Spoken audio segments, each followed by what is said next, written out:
أنا نائبة برلمانية هي الأخت صباح التميمي عن ائتلاف الوطنية لرئاسة الدكتور إياد علاوي، وهي عضو لجنة الخدمات البرلمانية. ست صباح، حياك الله.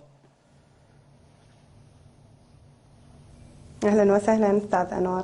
احنا أول شيء سعيدين يا صباح تكونين ويانا. أنت ما شاء الله عليك وجه جميل بالبرلمان، فإن شاء الله تكون أفعالك أيضا بالبرلمان ولأجل الشعب أيضا تكون جميلة بإذن الله تعالى. مو صحيح؟ شكرا جزيلا، شكرا على هذا الأطراء. إن شاء الله الفعل يكون أجمل إن شاء الله إن شاء الله. يعني حقيقة يمكن أول مرة تشرفينا بالبغدادية. احنا يمكن أنا حكيت ويا حضرتك بالتليفون قبل سنتين قبل الانتخابات، من طلعت تسريبات. طلعت تسريبات انه انت يفترض كنت موقعه المالكه على ولايه ثالثه و12 مبلغ، فانت اتصلتي من برا. مو تتذكرين؟ ابدا.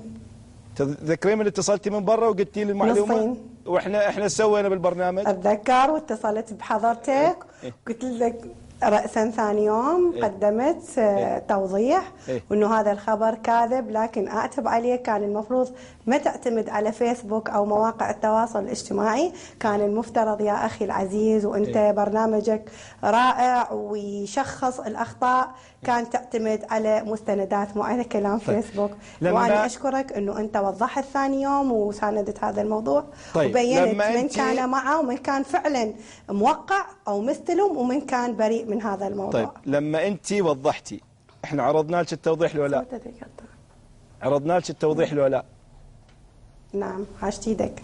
عاشت ايدي. اول شيء للتاريخ المعلومات لا فيسبوك، والمعلومات من مصادر سياسيه.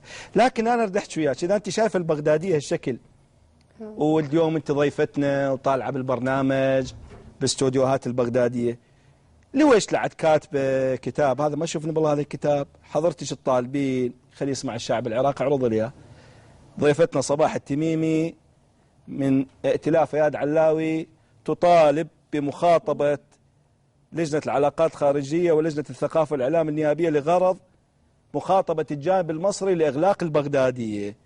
زين عيني صباح، ليش ريتين تغلقين البغداديه هاي بتاريخ 8/12/2015؟ بشنو غاثتش البغداديه واليوم انت ضيفتها ضيفه كريمه؟ دكتوره صباح، استاذ انور. اي تفضل. شكرا لك. ابدا ابدا كان المفترض تقرا الكتاب اللي قبله. اقرا والله اقرا. لا دقيقه اقرا خليك وياي بيان موقف. اعرض الزمن المخرج. اقرا للناس. شوفي نعم. اقرا للناس بيان موقفي. اقرا للناس. دقيقه اقرا للناس بيان موقف السيد رئيس لجنة الخدمات والإعمار النيابية المحترم. عرض زميل المخرج. بيان موقف. تحية طيبة. هامشكم المسطر على أصل كتاب هيئة الإعلام والاتصالات العدد 5 عين 7870 في 11/11/2015. طيب بصدده نقترح ما يلي. يعني حضرتك جاي تقترحين توجيه كتاب من قبل لجنة الخدمات النيابية إلى هيئة الإعلام والاتصالات لغرض القيام بما يلي. أنت تقترحين أولا توجيه كتاب يأكد على كتابهم الموجه إلى قيادة عمليات بغداد العدد 4/1/2 على 3715 في 8/5/2014 ومفاتحة قيادة العمليات في المحافظات الأخرى. وهذا كتابهم اللي هو يمنع البغدادية من مزاولة النقل والبث من المحافظات وخاصة نقل التظاهرات الشعبية. 2 توجيه كتاب إلى كافة الأجهزة الأمنية المختصة لغرض إجراء اللازم وفق الضوابط القانونية. أنت تطالبين الجهات الأمنية تمنع كوادرنا أن تنقل آراء الناس وتحديدا التظاهرات. 3 تطالبين التنسيق. اسمعيني أكمل. أستاذ أنور طولي بالك علي. 2 خلي يسمع العراقيين.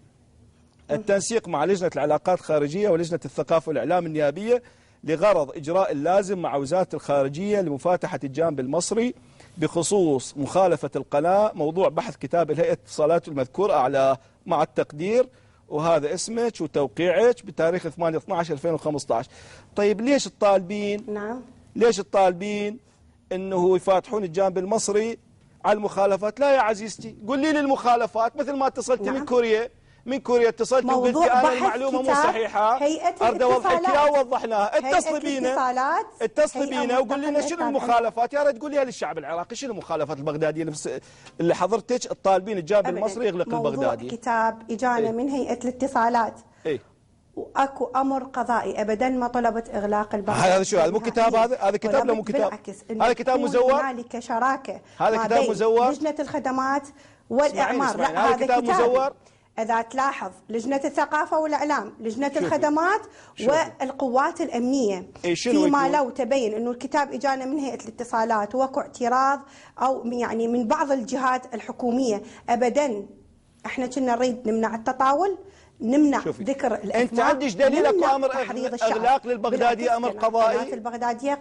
عندك امر قضائي يثبت اغلاق البغداديه بالعراق؟ شعبيه وانا شخصيا اتابعها. اسمحي لي، عندك امر عندك وثيقه، تسمحي لي يا عزيزتي، عندك وثيقه تدلل انه اكو امر قضائي باغلاق البغداديه بالعراق؟ اعرضي لي اياها يلا، اذا عندك عرضي لي الان اتراهن وياك الان، اذا عندك اعرضي لي. اني لا بدون مراهنات، اني ما جاي اتراهن. لا احنا شوفي موضوع لجنه الخدمات. شوفي صباح، انت لجنه الخدمات اسمحي لي احكيش كمواطن، احكيش كمواطن، اسمحي لي كمواطنه، اذا اسمعيني اهدى علي اريد اقول لك بس حكايتين. اول شيء، اذا هذا الطلب من اياد علاوي سلمي لنا على اياد علاوي، قولي له البغداديه قناه الشعب. اذا اياد علاوي قال لك روح اطلبي اغلاق البغداديه او الجانب المصري، ونريد نقول لك شغله، اسمعيني. اما اذا من جهه اخرى فيا اختي العزيزه، البغداديه قناه الشعب لن تغلق الا بامر الشعب. وحاول غيرك وحاول المالكي ودفع فلوس ودفع لاي جهه يريد يدفع، البغداديه رجعت ومستمره. فانا اقول لك يا حتى اغلق هذا الملف وادخل للخدمات اللي يفترض اختصاصكم، اريد حطوها هاي الك وللي يسعون لاغلاق البغدادي، حطوها باسم الشعب. تركيا بذانكم البغداديه ما تغلق، اذا الشعب يريدها تغلق يغلقها، اذا الشعب ما يريد تغلق لن تغلق. هاي تركيا حطوها بذانكم، ولا تحاولون هاي المحاولات. اهتموا بشغلكم واهتموا بتوفير خدمات للناس واهتموا باختصاصاتكم. زين هاي رساله باسم الشعب اللي راح يوصلكم رسالته من كردستان للبصره. البغدادي اكبر من هذا الشيء. خلينا نروح الملف الخدمات. ممكن تقول خلينا نروح على ملف الخدمات. اروح الملف الخدمات. اريد اسالك ليش ما طالبتوا باستحصال المبالغ اللي لكم